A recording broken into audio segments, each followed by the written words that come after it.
Hello everyone, welcome to T Junction. तुम लोग का बिहार स्पेशल का जो चल रहा था, यहाँ पे पार्ट चल रहा था हिस्ट्री का, तो उसका आज हम लोग पढ़ने वाला पार्ट 6 पढ़ने वाले, जिसमें मोस्ट इंपोर्टेंट का टॉपिक है आज का मौर्य साम्राज्य। ठीक है, उससे पहले हम लोग ने बहुत सारे टॉपिक पढ़ चुके हैं, जैसे कि बौद्ध धर्म हो गया, जैन धर्म हो गया, बिहार स्पेशल की बात कर रही हूँ, और इसके बाद हो गया पाल वंश हो गया। इतने सारे चीज़ हमने पहले पढ़ चुके हैं, तो इससे बहुत सारे क्वेश्चन आपके एग्जाम में उठते हैं। जैसे कि बहुत इंपॉर्टेंट टॉपिक ये है आपका ना मौर्य साम्राज्य का, और गुप्त साम्राज्य भी हम लोग पढ़ चुके हैं, और मगध भी पढ़ चुके हैं। तो इससे बहुत सारे क्वेश्चन आपके एग्जाम में पूछे जाते हैं। ऐसे टॉपिक मैं यहाँ पर उठा कर लाती हूँ जो आपके एग्जाम के लिए काफ़ी ज़्यादा महत्वपूर्ण टॉपिक होता है, और इससे बहुत सारे क्वेश्चन बनते हैं। अभी बहुत सारे एग्जाम भी आने वाली है, तो आपको एक भी क्वेश्चन नहीं छूटेगा। तो अभी तक फ्रेंड्स आप लोग चैनल से नहीं जुड़े हैं तो फटाफट चैनल से जुड़ जाइए, लाइक सब्सक्राइब और शेयर कर लीजिए। तो चलिए स्टार्ट करते हैं। पहले का चीज़ हम लोग पहले रिवाइज कर लेते हैं, क्या क्या अभी तक हम लोग पढ़ चुके हैं। तो पिछले वीडियो में हमने पढ़ा था मगध पढ़ा था। तो मगध की स्थापना किसने किया था? बृहद्रथ ने किया था। और मगध के बाद सबसे पहला वंश कौन सा आता है? आपके एग्जाम में भी पूछे जाते हैं कि मगध के बाद कौन सा पहला वंश है जो आता है। तो सबसे पहले क्या हो जाएगा आपका? हर्यक वंश हो जाएगा। ठीक है, यानी कि हर्यक वंश की स्थापना किसने किया था? बिंबिसार ने किया था, 544 BC में किया था। तो फ्रेंड्स आप लोग टाइम पीरियड भी याद रखिएगा, क्योंकि काफ़ी ज़्यादा इम्पोर्टेंट होता है। टाइम पीरियड याद रखना, कौन से सन में उन्होंने स्थापना करा था, क्योंकि आपके एग्जाम में पूछे जाते हैं। तो बिंबिसार से रिलेटेड बहुत सारे क्वेश्चन आपके एग्जाम में बनते हैं, जैसे कि बिंबिसार ने अपने राजवैद्य जीवक को भेजा था जब गौतम बुद्ध बीमार पड़े थे, तब भेजा था उन्होंने। इसके बाद बिंबिसार के बाद कौन कौन शासन करते हैं? अजातशत्रु करते हैं, उदयन करते हैं, है ना। इसके बाद बहुत सारे राजा आते हैं, सबने शासन करते हैं। अजातशत्रु का टाइम पीरियड क्या था? आज हम लोग जो पढ़ने वाले हैं, जिसमें पहले हम पढ़ेंगे मौर्य वंश पढ़ेंगे, अशोक पढ़ेंगे, जो अशोक से बहुत सारे क्वेश्चन आपके एग्जाम में बनते हैं। तो सबसे पहले गैज हम डिस्कस कर लेते, पिछले वाला चीज़ को रिवाइज कर लेते। इसके बाद हम हर एक वंश को भी एक एक पॉइंट पे डिस्कस करेंगे। पहले क्या आया था? पाल वंश के बारे में कर लेते। तो पाल वंश की स्थापना किसने किया था? गोपाल ने किया था। इसके बाद सबसे महत्वपूर्ण राजा यानी कि प्रसिद्ध मानिए या फिर प्रतापी राजा धर्मपाल थे इसमें। तो धर्मपाल से जुड़े हुए क्वेश्चन क्या है? धर्मपाल ने विक्रमशिला विश्वविद्यालय की स्थापना करा था, जो बिहार के भागलपुर जिला में है। और कुमार गुप्त से रिलेटेड क्वेश्चन है, कुमार गुप्त ने नालंदा विश्वविद्यालय की स्थापना करा था, वो भी बिहार में ही है। ठीक है, और गैस धर्मपाल के बाद कौन से राजा आते हैं? तो बहुत सारे ऐसे राजा आते हैं, जैसे देवपाल आते हैं, बट जो इतिहास में फेमस है उसी की चर्चा हम लोग करेंगे, क्योंकि जो फेमस नहीं है उसके बारे में क्वेश्चन भी आपके एग्जाम में नहीं पूछे जाते। तो गैज धर्मपाल के बाद महिपाल आते हैं। महिपाल का टाइम पीरियड था 988 ईस्वी में उन्होंने राजगद्दी पे बैठा था, और 988 में राजगद्दी पे बैठते ही उसको चोल राजा राजेंद्र चोल के साथ उन्होंने युद्ध करा था। युद्ध का टाइम पीरियड क्या था? 1023 में युद्ध करा था, और 1038 में महिपाल की मृत्यु हो जाती है राजेंद्र चोल के साथ जब उन्होंने युद्ध करा था। तो उसी युद्ध में उसकी पराजय हो गई, और 1038 में उसकी मृत्यु हो जाती है। महिपाल के बाद ही पाल वंश का पतन शुरू होने लगता है। और पाल वंश से एक और रिलेटेड क्वेश्चन है आपका, जैसे इसमें जो बौद्ध भिक्षु था, जो तिब्बत गए थे प्रचार करने के लिए, धर्म का प्रचार करने के लिए, तो इसमें दीपांकर था, रक्षित एवं अतीसा। तो तीनों का नाम काफ़ी ज़्यादा फेमस है, तो आप सभी ध्यान रखिएगा। इसके बाद गैग पॉइंट आता है आपका बौद्ध धर्म से रिलेटेड जो क्वेश्चन बनेंगे उसको हम डिस्कस कर लेते हैं। तो बौद्ध धर्म की स्थापना गौतम बुद्ध ने किया था, और गौतम बुद्ध का जन्म कब हुआ था? 563 BC में। और फ्रेंड्स आप सभी को ये पता होगा कि इतिहास हम कितने बार भी पढ़ ले, फिर भी हमें याद रखना काफ़ी ज़्यादा मुश्किल हो जाती है चीज़ों को, क्योंकि इतिहास होती ऐसे है, जब तक बार बार उसको पढ़े ना, रिवाइज ना करें, तब तक हमारे माइंड में चीज़ें रहती नहीं है। ठीक है, तो जितने बार यहाँ पे मैं टॉपिक लेके आऊँगी, सारे चीज़ पिछले वाला जितने भी वीडियो हो चुकी है सभी के बारे में पहले हम डिस्कस कर लेंगे। इसके बाद आज का जो टॉपिक होगा उसको हम कवर करेंगे यहाँ पे। ठीक है, तो आप सभी फ्रेंड वीडियो में लास्ट तक जरूर बने रहिएगा। तो हम गौतम बुद्ध के बारे में चर्चा कर रहे थे। गौतम बुद्ध का जन्म हुआ था 563 BC में जन्म हुआ था, लुम्बरी कपिलवस्तु नेपाल में जन्म हुआ था। ठीक है, इसके बाद क्या था? उसकी माता का नाम आता है, जो आपके एग्जाम में पूछे जाते हैं। तो उसकी माता का नाम था महामाया, और महामाया जो थी उसकी माता गौतम बुद्ध के जन्म हुआ था उसके 7वें दिन ही, गौतम बुद्ध के 7वें दिन जन्म होते ही उसकी माता की मृत्यु हो जाती है। तो उसके पालन पोषण कौन करते? सिंपल है, आपके को एग्जाम में क्वेश्चन पूछेगा उसकी माता की मृत्यु के बाद उसके पालन पोषण किसने किया था, तो आंसर हो जाएगा आपका प्रजापति गौतमी ने किया था, जो उसकी मौसी थी, ठीक है। और इसके बाद क्या आता है उसके, और अगला पॉइंट है आपके एग्ज़ाम के लिए मोस्ट इम्पोर्टेंट चीज़ें हैं उसके बारे में। उसकी मृत्यु कब हुई थी, तो 483 BC में मृत्यु हुई थी, कुशीनगर देवरिया यूपी, ठीक है। यूपी का आप लोग तो नाम सुना ही होगा, यहीं पे मृत्यु हुआ था गौतम बुद्ध का। इससे जुड़े हुए क्वेश्चन आपके एग्ज़ाम में काफ़ी ज़्यादा बनता है। और गौतम बुद्ध ने अपना जो प्रवचन दिया था सबसे पहला उन्होंने सारनाथ में दिया था। और लैंग्वेज कौन सी थी, क्योंकि आपके एग्ज़ाम में भाषा भी पूछी जाती है। सबसे पहले बहुत ज़्यादा इम्पोर्टेंट बौद्ध धर्म जैन धर्म से क्वेश्चन आपके एग्ज़ाम में पूछे जाते हैं, तो आपको याद रखना काफ़ी ज़्यादा ज़रूरी होगा। तो गए उन्होंने पाली भाषा में दिया था, सारनाथ में दिया था। उससे रिलेटेड और क्वेश्चन है, जैसे गौतम बुद्ध जो कपिलवस्तु के शहर पे निकले थे, उन्होंने सुबह सुबह मॉर्निंग में, तो उन्होंने 4 शव को देखा था, बूढ़ा व्यक्ति देखा था, एक शव को देखा था, ठीक है। और इसके बाद एक और पॉइंट होता है गौतम बुद्ध से रिलेटेड चीज़ें, उनको ज्ञान की प्राप्ति कहाँ पर हुई थी, तो निरंजना नदी, फाल्गु जिसको हम कहते हैं, फाल्गु नदी भी कभी कभी आपके ऑप्शन में आ जाते हैं एग्जाम में, तो निरंजना या फिर फाल्गु नदी भी याद रखेंगे, वहीं पर उसको ज्ञान की प्राप्ति हुई थी। और इसके बाद गौतम बुद्ध से रिलेटेड क्वेश्चन आपके एग्ज़ाम में काफ़ी ज़्यादा बनते हैं। तो सभी स्टूडेंट अभी तक आप सभी वीडियो नहीं देखे हैं तो गौतम बुद्ध वाला वीडियो भी हो चुकी है अपलोड, देख लीजिएगा। इसके बाद हम जैन धर्म पे आते हैं। तो जैन धर्म के पहले तीर्थकर एवं स्थापना किसने किया था, ऋषभदेव ने किया था। एंड दूसरे तीर्थकर का नाम था अजितनाथ। दूसरे तीर्थकर का नाम इसलिए बता दियो फ्रेंड, क्योंकि आपके एग्ज़ाम में पूछा गया है, जब बिहार में बिहार SI की एग्ज़ाम हुई थी तो इसमें पूछा गया था कि जैन धर्म के सेकंड तीर्थकर कौन थे, तो राइट आंसर हो जाएगा अजितनाथ। इसके बाद हम आते हैं जैन धर्म के 23वें तीर्थकर पार्श्वनाथ थे। और पार्श्वनाथ के द्वारा दी गई 4 शिक्षाएँ थी। पहला था हिंसा नहीं करना, सेकंड चोरी नहीं करना, थर्ड संपत्ति नहीं रखना, और फोर्थ क्या है, झूठ नहीं बोलना। और फ्रेंड्स सबसे पहला बात यह है कि पार्श्वनाथ के ज्ञान की प्राप्ति कहाँ पर हुई थी, जो आपके एग्जाम में पूछे जाएंगे, तो ध्यान रखिएगा संवेद पर्वत पे हुई थी पार्श्वनाथ के ज्ञान की प्राप्ति। और पार्श्वनाथ से जुड़ा हुआ एक और क्वेश्चन है, मतलब कौन से राजा के पुत्र थे और कौन से वंश से ये बिलोंग करते थे। तो फ्रेंड्स आप लोग ध्यान रखिएगा, इक्ष्वाकु वंश के राजा अशोकसेन के पुत्र थे महावीर सॉरी पार्श्वनाथ, ठीक है। अब हम आते हैं महावीर स्वामी पे। तो महावीर स्वामी 24वें तीर्थकर एवं जैन धर्म के अंतिम तीर्थकर थे। क्योंकि आपको ये याद रखना पड़ेगा, जैन धर्म में टोटल 24 तीर्थकर थे। जो इसमें महत्वपूर्ण है उसी का हम याद रखते हैं, क्योंकि सारे को इतना इम्पोर्टेंट होता नहीं है जो हम 24 का नाम याद रख सके। तो 24वें एवं अंतिम तीर्थकर महावीर स्वामी थे। तो महावीर स्वामी से जितने भी क्वेश्चन आपके एग्जाम में बनेंगे, एक भी क्वेश्चन नहीं छूटेगा। तो फ्रेंड्स महावीर स्वामी का जन्म हुआ था 540 BC में हुआ था, कुंदग्राम वैशाली बिहार में हुआ था। एंड उसकी मृत्यु हुई थी 468 BC में पावापुरी, ये भी बिहार में ही है, ठीक है। इसके बाद उसके माता का नाम त्रिशाला था और महावीर स्वामी के पिता का नाम सिद्धार्थ था, जो ज्ञात्र कुल के राजा थे। इसके बाद अगला पॉइंट है इससे जुड़ा हुआ, उसकी जो शादी हुई थी उसके पत्नी का नाम था यशोदा। और यशोदा में से एक पुत्र थे और एक पुत्री थी। तो पुत्री का नाम था प्रियदर्शना एंड पुत्र का नाम था अनोजा। तो प्रियदर्शना का जब शादी हुआ था तो उसके हस्बैंड का नाम था, यानी पति का जमाली नाम था। जमाली इसलिए मैं इसके बारे में बता रही क्योंकि फेमस है उसका नाम, आपके एग्जाम में भी क्वेश्चन बने हैं। जैसे कि महावीर स्वामी के प्रथम शिष्य थे जमाली, जो उसका दामाद थे, दामादी उसका प्रथम शिष्य थे। इसके बाद हम आते हैं महावीर स्वामी का बचपन का नाम क्या था, वर्धमान था। आपके एग्जाम में भी पूछा गया क्वेश्चन है, तो ध्यान रखेंगे आप सभी, बचपन का नाम वर्धमान था। और महावीर स्वामी 29 वर्ष की आयु में जब उसके माता पिता के देहांत हो जाते हैं, उसके पश्चात उन्होंने अपने उसके बड़े भाई था जिसका नाम था नंदीवर्धन, तो नंदीवर्धन से उन्होंने अनुमति लेकर संन्यास की यात्रा पे चल पड़ते।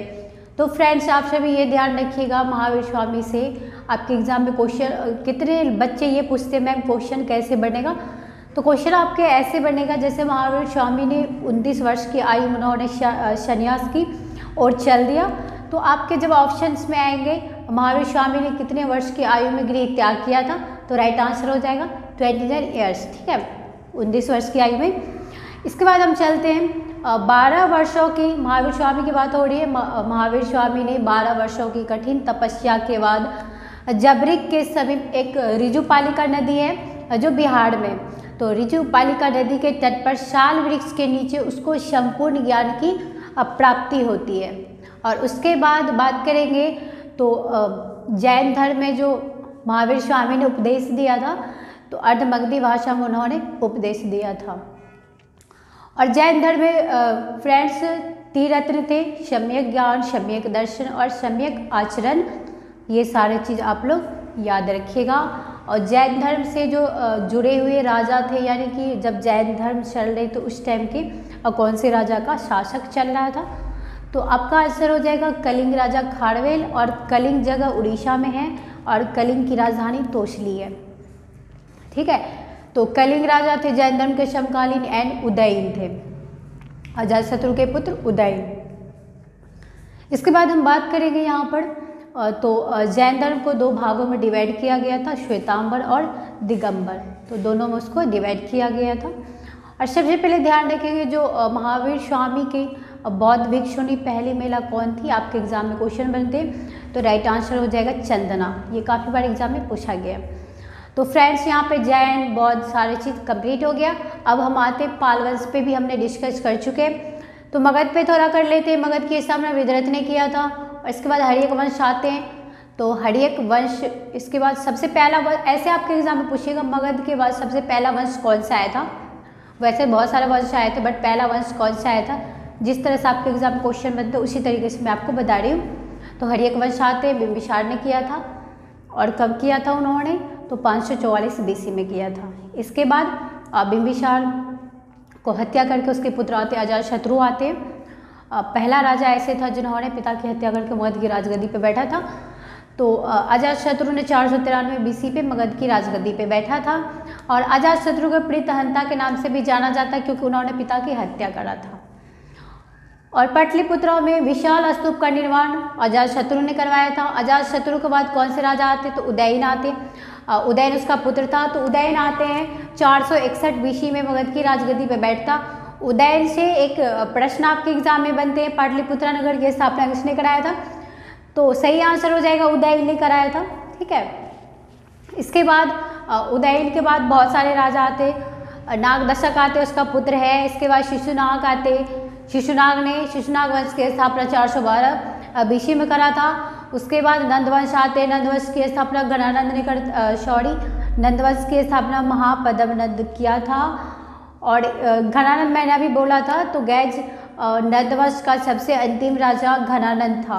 और घनानंद काफ़ी ज़्यादा क्रूर राजा था, ठीक है। और सबसे लास्ट राजा घनानंद ही, क्योंकि घनानंद से काफ़ी ज़्यादा क्वेश्चन आपके एग्जाम में पूछते हैं, काफ़ी क्रूर राजा था। इसके बाद ही घनानंद को ख़त्म करने के लिए चाणक्य ने काफ़ी ज़्यादा उसके पहले दरबार में गए थे, घनानंद के दरबार में, तो क्रूर राजा थे तो बहुत सारे। फिर पहले चाणक्य ने ये यहाँ पे कंफर्म कर लिया, यहाँ पे ये ठान लिया कि ये क्रूर राजा को यहाँ से बिल्कुल हटाना है, उखाड़ फेंकना है मगध की राजगद्दी पे से। तभी से निर्णय ले लिया चाणक्य ने। तो चंद्रगुप्त मौर्य के जैसे राजा एक खड़ा किया वहाँ पे और घनानंद को उखाड़ फेंक दिया, यानी जो नंदवंश का अंतिम राजा था। तो इसके बाद ही फ्रेंड्स चंद्रगुप्त मौर्य वंश की स्थापना करते हैं। तो आइए डिस्कस कर लेते हैं। तो मौर्य वंश की स्थापना किसने किया था, अभी हमने डिस्कस करा था, चंद्रगुप्त मौर्य ने करा था। इसके बाद चंद्रगुप्त मौर्य के बाद कौन शासन करते हैं, उसका पुत्र करेगा। तो चंद्रगुप्त मौर्य के बाद बिंदुसार आते हैं शासन करने के लिए। तो बिंदुसार का एक अलग नाम है अमित्रघात। अमित्रघात का अर्थ होता क्या है, उसका अर्थ होता है शत्रु विनाशक। बिंदुसार के बाद उसके पुत्र आते हैं सुसीम, जिसको सुमन के नाम से भी जाने जाते हैं। अगला है बिंदुसार के बाद उसका पुत्र का नाम अशोकवर्धन, जिसका नाम प्रियदर्शन। अशोकवर्धन पुराणों में जो 14 शिलालेख थे अशोक के, उस शिलालेख में अलग अलग नाम दिया गया है अशोक का, तो हम बाद में डिस्कस करेंगे ये पढ़ने के बाद, ठीक है।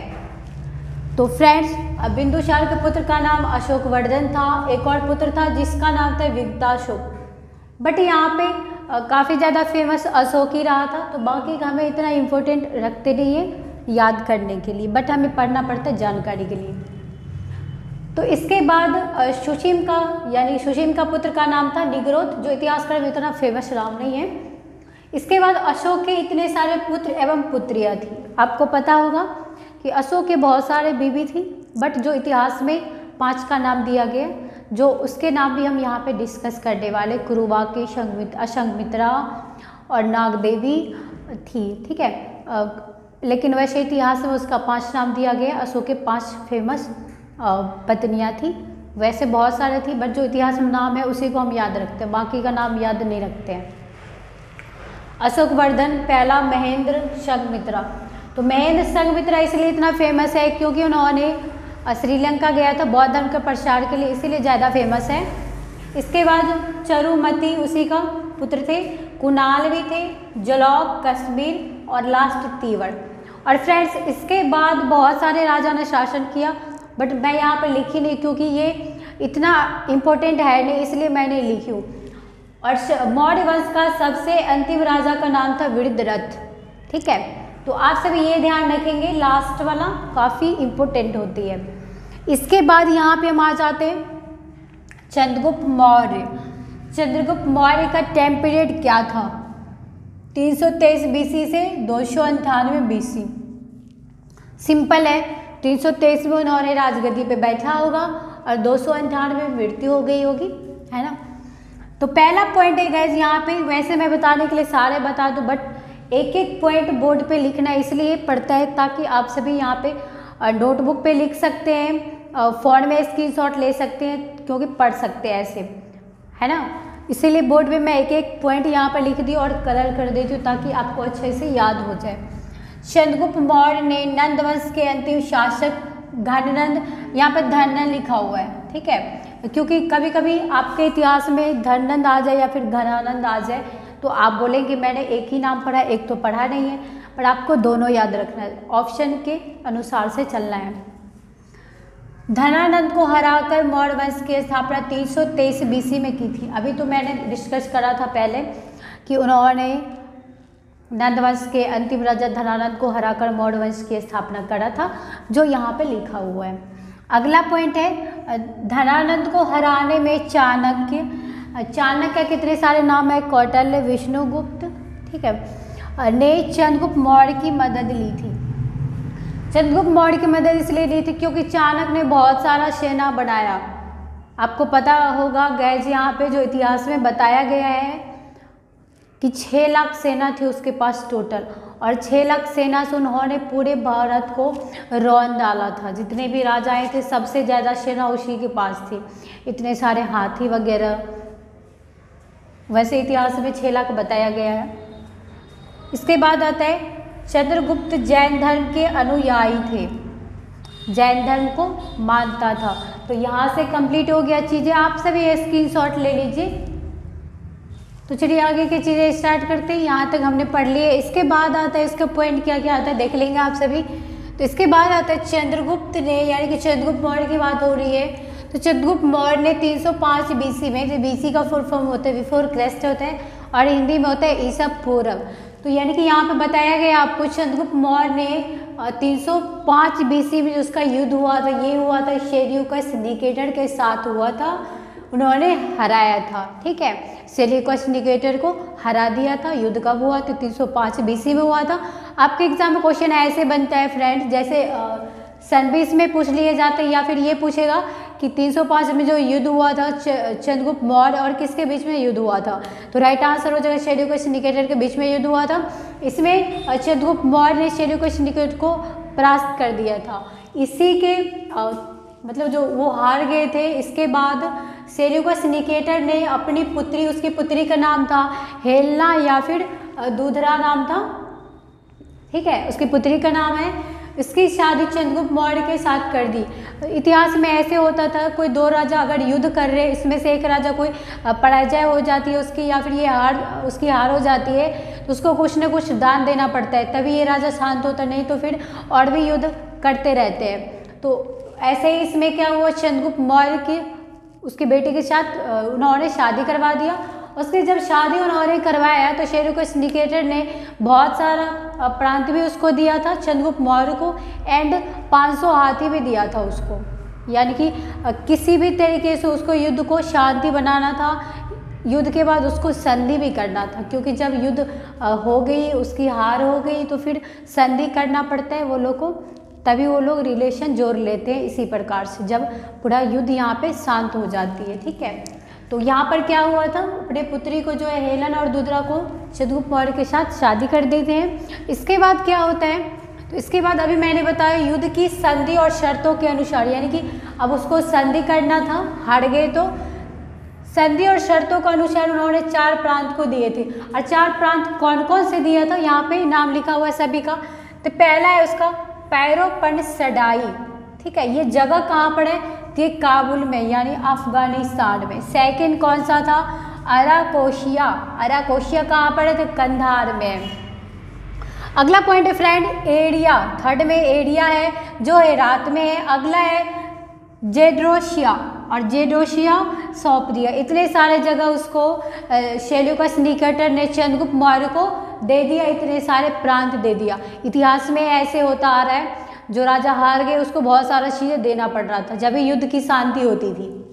अगला पॉइंट है चाणक्य ने अर्थशास्त्र नामक पुस्तक लिखी है। ये आपसे भी ध्यान रखिएगा, चाणक्य ने कौन से पुस्तक लिखी है, क्योंकि ये आपके एग्जाम में बार बार पूछा जाता है। चाणक्य द्वारा लिखी गई पुस्तक कौन सी थी और वो किस चीज़ से संबंधित है। आप सभी को पता होगा चाणक्य ने जो बुक लिखी है ये अर्थशास्त्र है, उसमें क्या चीज़ किससे रिलेटेड है, ये तो राजनीतिक से संबंधित है। ठीक है, और ये जो लिखी गई नामक पुस्तक लिखी है जो मौर्य काल के इतिहास को जानने की सबसे महत्वपूर्ण स्रोत है। यानी जो चाणक्य ने लिखा है, क्या क्या मौर्य काल में घटित हुई है, किस चीज़ के बारे में, एक एक चीज़ को इसमें डिटेल लिखा गया। यानी कि मौर्य काल का सबसे महत्वपूर्ण स्रोत किससे मिलता है, ये अर्थशास्त्र बुक से मिलते हैं जो चाणक्य द्वारा लिखी गई है, और संबंधित किस चीज़ से, ये राजनीतिक शास्त्र से संबंधित है। अगला पॉइंट है फ्रेंड्स, यहाँ पर चंद्रगुप्त मौर्य भारत का पहला महान ऐतिहासिक सम्राट था या फिर कहलाता है। आपके एग्जाम में कैसे क्वेश्चन बनेगा ये वाला, तो 4 ऑप्शन रहेंगे आपके पास, और क्वेश्चन में लिखा रहेगा कौन से राजा को ऐतिहासिक सम्राट के नाम से जाना जाता है, तो राइट आंसर हो जाएगा चंद्रगुप्त मौर्य। काफ़ी बार पूछा गया, बहुत इंपॉर्टेंट सारे क्वेश्चन है। ये टॉपिक ही ऐसे आपका इतिहास में बहुत सारा ऐसे टॉपिक है जो आपके एग्जाम में बहुत सारे इससे प्रश्न उठाए जाते हैं। अगला पॉइंट है चंद्रगुप्त ने यूनानियों को भारत से बाहर निकाल दिया था। यहाँ पे मैं चंद्रगुप्त का बस इस्तेमाल कर रही हूँ, आपको पता ही है मौर्य वंश चल रहा है तो चंद्रगुप्त मौर्य होगा। बहुत सारे बच्चे इसमें कंफ्यूज हो जाते क्योंकि चंद्रगुप्त गुप्त है जो कि गुप्त वंश के राजा थे, इसमें मौर्य लगा हुआ है, तो आप सभी कंफ्यूज नहीं होंगे। तो यूनानियों को बाहर खदेड़ दिया था भारत से। अगला पॉइंट है चंद्रगुप्त ने जैनी गुरु भद्रबाहु से जैन धर्म की शिक्षा ली थी। आप सभी ये ध्यान रखिएगा, ये एग्जाम में आपके क्वेश्चन बढ़ेंगे। जो चंद्रगुप्त मौर्य ने कौन से यानी कि धर्म से तो जुड़ा हुआ था, जैन धर्म से जुड़ा हुआ था, आपको पता ही है, और कौन से गुरु से उन्होंने शिक्षा ली थी जैन धर्म की, तो राइट आंसर हो जाएगा गुरु भद्रबाहु से उन्होंने शिक्षा ली थी। शिक्षा या फिर दीक्षा बात एक ही है। अगला पॉइंट है विभागों के अध्यक्ष को अमात्य कहा जाता है। अमात्य या फिर यहाँ पे मंत्री हो जाएगा, क्योंकि आपको पता है मंत्री को ही अमात्य कहा जाता था। जब राजा सबका शासन चल रहा था उस टाइम मंत्री को अमात्य कहा जाता था। हमारे टाइम में क्या मंत्री को मंत्री ही कहे जाते हैं। तो आप सभी फटाफट ये सारे चीज़ का स्क्रीनशॉट ले लीजिए, फिर इसके बाद हम अगला टॉपिक स्टार्ट करते हैं इसी से जुड़ा हुआ। अभी तो बहुत सारा है, आपको पता है बिंदुसार है, अशोक है, इंपॉर्टेंट चीज़ें सब अभी बाकी है। जितने भी शिलालेख की खोज किसने करा था, कौन से शिलालेख में अशोक की क्या चीज़ें मिलती है, कलिंग का युद्ध कब हुआ था और किस जगह पर हुआ था, कौन से राजा का साथ हुआ था, सारे हम डिस्कस करने वाले हैं, क्योंकि बहुत महत्वपूर्ण चैप्टर है ये मौर्य साम्राज्य का।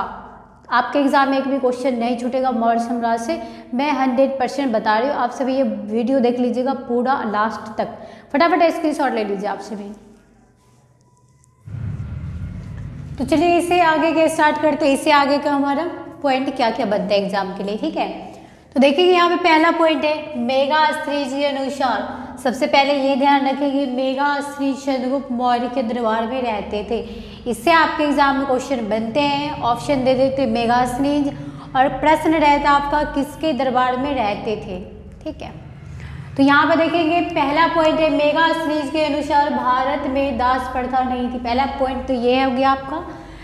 सेकंड पॉइंट है सेल्यूकस ने अपने राजदूत, यहाँ से क्लियर ये होता है कि सेल्यूकस का राजदूत कौन था, मेगास्त्रीज। तो मेगास्त्रीज को उन्होंने किसके दरबार में भेजा था, तो राइट आंसर हो जाएगा चंद्रगुप्त मौर्य के दरबार में भेजा था। कभी पूछ लिए जाते हैं आपके एग्जाम में किसने भेजा था, तो सेल्यूकस निकेटर ने भेजा था। किसको भेजा था, मेगास्त्रीज को भेजा था। किसके दरबार में भेजा था, चंद्रगुप्त मौर्य के दरबार में भेजा था। तो देखिए यहाँ से एक पॉइंट से 3-4 क्वेश्चन यहाँ पे बन जाते हैं, तो आपसे भी ध्यान रखिएगा। ये पॉइंट क्लियर हो गए। और सबसे मेन पॉइंट ये है मेगास्त्रीज के द्वारा लिखी गई एक पुस्तक है जिसका नाम है इंडिका। तो यहाँ पे मैंने लिख दिया है मेगास्त्रीज के द्वारा लिखी गई पुस्तक इंडिका है। यहाँ पे मैं इसलिए लिख देती हूँ ताकि यहाँ से आप सभी बिल्कुल देख सकते हैं और कॉपी पेन लेकर नोट भी कर सकते हैं, ठीक है। अगला पॉइंट है फ्रेंड्स चंद्रगुप्त मौर्य और सेल्यूकस निकेटर के बीच में जो युद्ध हुआ था, आप सभी को पता होगा युद्ध हुआ था। इसी के जब पराजय हो गई सेल्यूकस निकेटर की, तो अपनी बेटी की शादी चंद्रगुप्त मौर्य से करवा दिया गया जिसकी नाम थी हेलन और दुधरा। तो यहाँ पे आपको पता होगा युद्ध हुआ था, और जो युद्ध हुआ था उसका वर्णन किसी न किसी बताया होगा, क्योंकि जब युद्ध हुआ था इसमें तो इतने सभी को तो पता नहीं होता। जब हम इतिहास पढ़ते हैं जब भी हमको पता लगता है ये कि क्या क्या घटनाएं हुई थी। जैसे हम लोग अभी इतिहास पढ़ाई करते हैं तो हमें पता चलता महाभारत हुआ था, रामायण हुआ था, तो हमें पता चलता है इतिहास पढ़ने के बाद हमें पता चलता है कि कौन सी घटनाएं घटी है। तो वही यहाँ पे लिखा हुआ है, आपका पॉइंट लिखा हुआ है चंद्रगुप्त मौर्य और सेल्यूकस निकेटर के बीच में जो युद्ध हुआ था उसका वर्णन किसी न किसी किया हुआ था, जिसका नाम था एम्पियानस नाम था, जिन्होंने उसका वर्णन किया था, जो हमें इतिहास से जानकारी मिलती है। चंद्रगुप्त मौर्य की सेना को 6 भागों में, उनके 6 भाग थे। तो वहाँ पे पहला कौन कौन सा था, तो पहला था अश्व सेना, दूसरा था हस्ती सेना, तीसरा पैदल था, चौथा नौसेना था, एंड 5वां रथ था, एंड 6ठा था सैन्य सहायता की विभाग था। और उससे पहले वाला हमने डिस्कस कर लिए थे, और लास्ट हमारा जो रह गया था उसको अब हमने पढ़ लिया, ठीक है। तो इसके आगे हम अभी पढ़ेंगे रुद्रदामन जुना अभिलेख 150 ईस्वी, यानी कि आपका कहा गया इसमें अगला पॉइंट क्या कहा गया इसमें, ये कहा गया कि रुद्रदामन जुना अभिलेख में जो चीज़ें मिलती है इसके अनुसार से उसमें बताया गया है क्रम से। तो पहला पॉइंट देखेंगे चंद्रगुप्त मौर्य के राज्यपाल। यहाँ से 1-2 पॉइंट आपके क्लियर होगी। पहला ये क्लियर होगी कि चंद्रगुप्त मौर्य के राज्यपाल का नाम क्या था, तो फर्स्ट नाम है उसका पुष्यगुप्त वैश्य। यहाँ से एक पॉइंट ये क्लियर हो गया। और सेकंड पॉइंट है उन्होंने पुष्यगुप्त वैश्य ने सुदर्शन झील का निर्माण कराया था, राइट। इसके बाद नेक्स्ट पॉइंट है अशोक के राज्यपाल का नाम क्या था, तो इसमें आपका आंसर हो जाएगा तुशाप हो जाएगा। जो अशोक के राज्यपाल का नाम तुशाप था, आपके एग्जाम में क्वेश्चन पूछे जाएंगे, तो यहाँ से आपको क्लियर हो जाएगा, ठीक है।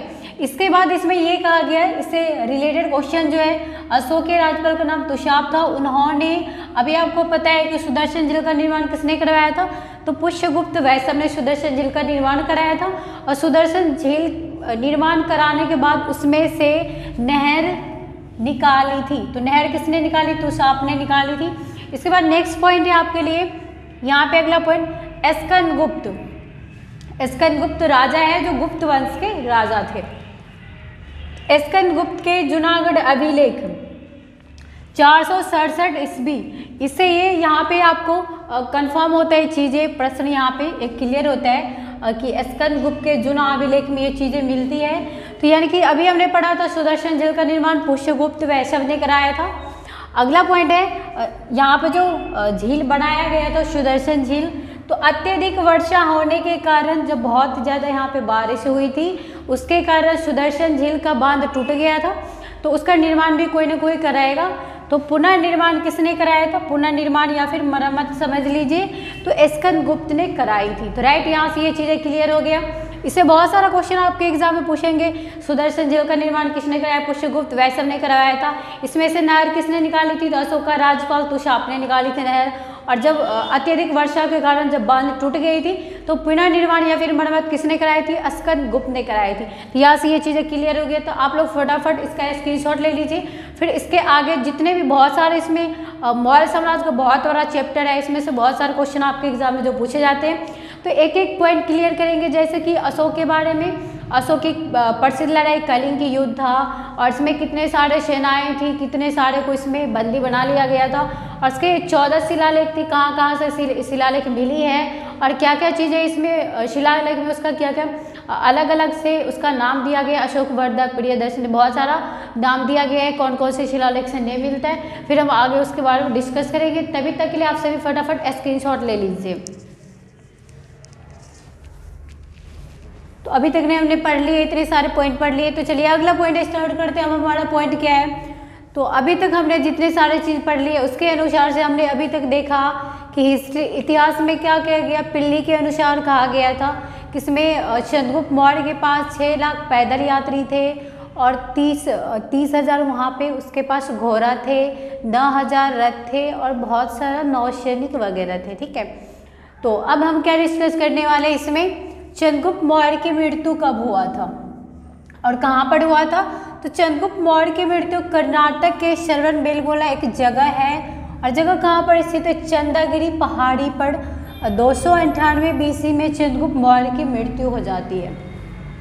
कहाँ पर होती है? तो कर्नाटक के श्रवणबेलगोला में। और कैसे होती है?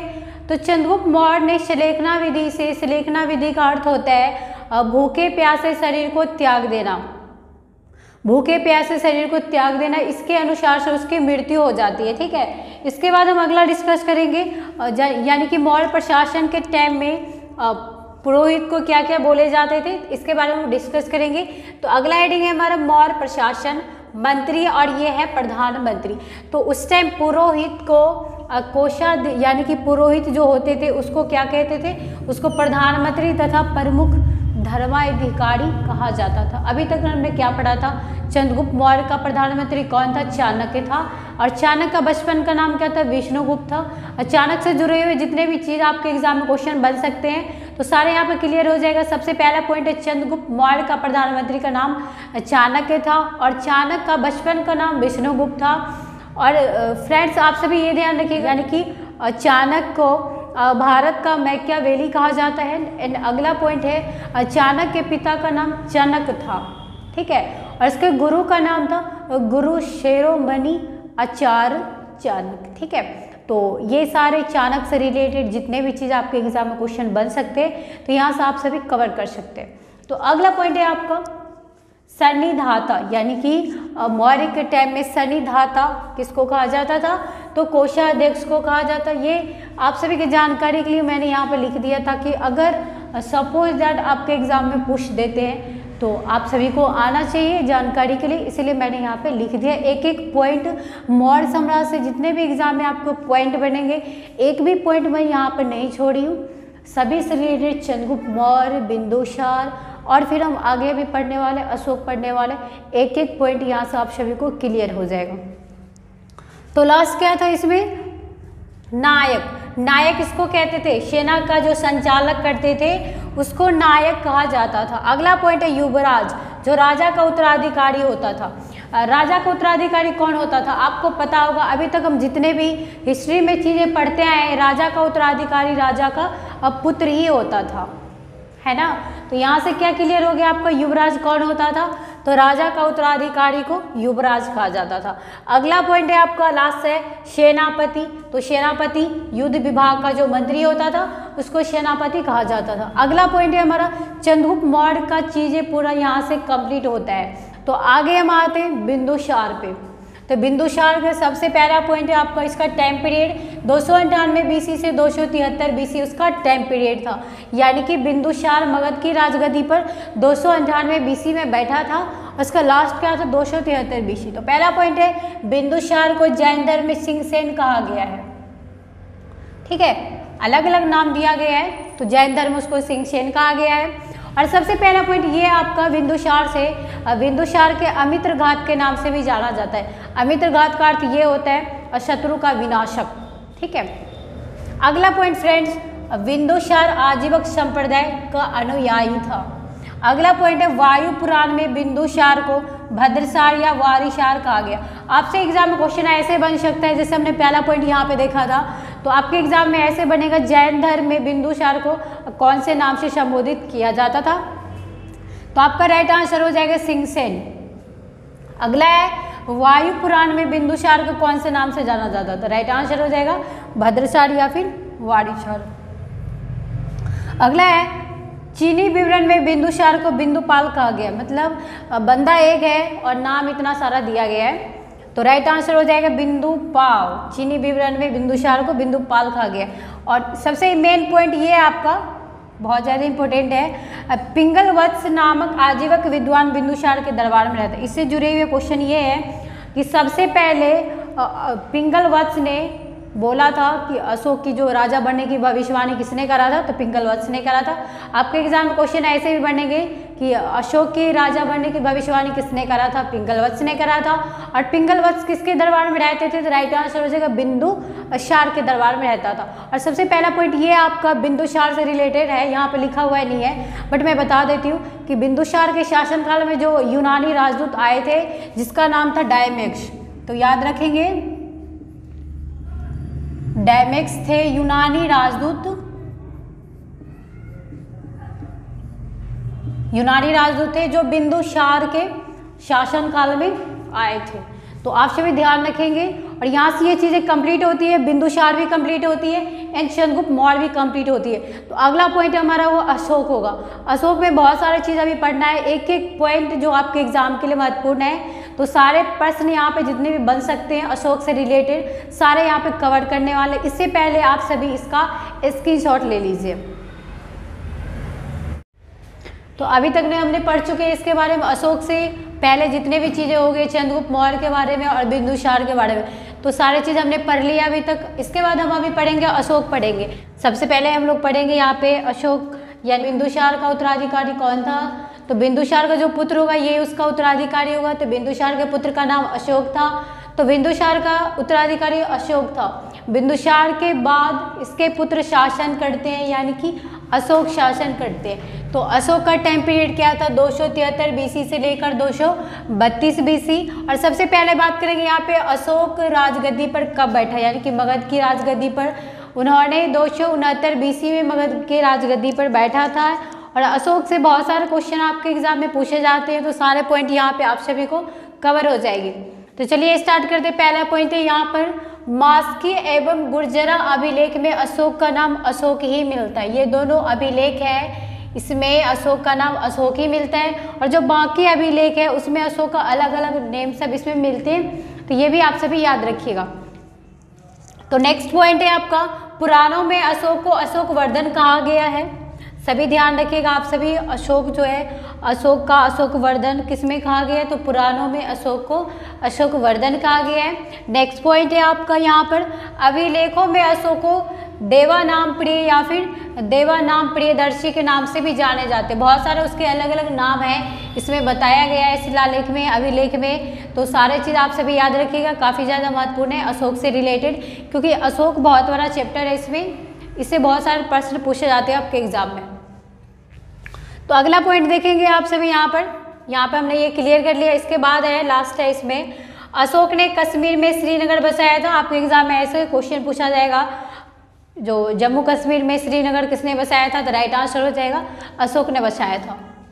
अब आते हैं नेक्स्ट पॉइंट में, अशोक ने आजीवक, सबसे पहले ये ध्यान रखें आजीवक होता क्या है? तो आजीवक ये होता है जिसके पास घर नहीं होता है कुछ रहने के लिए, जैसे बौद्ध भिक्षु हो गया, और हमारे भाषा में भिखमंगा बोलते हैं जिसके पास कुछ नहीं होता है, उसको हम लोग आजीवक बोलते हैं। तो अशोक ने आजीवक को रहने के लिए बराबर की पहाड़िया में 4 गुफाओं का उसने निर्माण कराया था।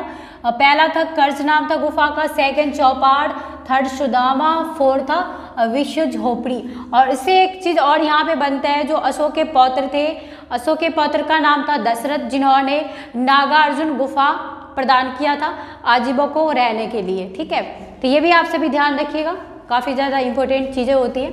अगला पॉइंट है अशोक की माता का नाम सुभद्रांगी थी। यहाँ पे एक एक चीज़ इसलिए मैं लिख दी हूँ क्योंकि आप सभी नोट कर सकते हैं और याद भी रह सकता है आप सभी को। तो अशोक की माता का नाम सुभद्रांगी था। नेक्स्ट पॉइंट है भारत में शिलालेख का सर्वप्रथम प्रचलन अशोक ने किया था। आप सभी को पता होगा अशोक के शिलालेखों की संख्या 14 है टोटल।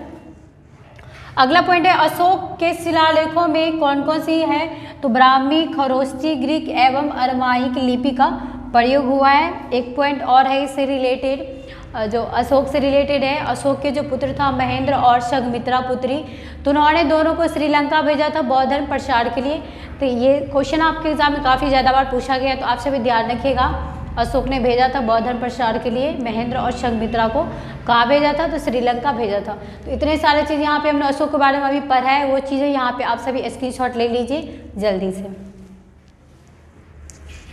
तो अभी तक हमने इतने सारे चीज़ पढ़ लिए। इसके बाद हमारा अगला पॉइंट है, देखिए यहाँ पे सभी, यहाँ पे मैं क्लियर कर देती हूँ। पहला पॉइंट है आपका अशोक के शिलालेख की सबसे पहले खोज किसने किया था।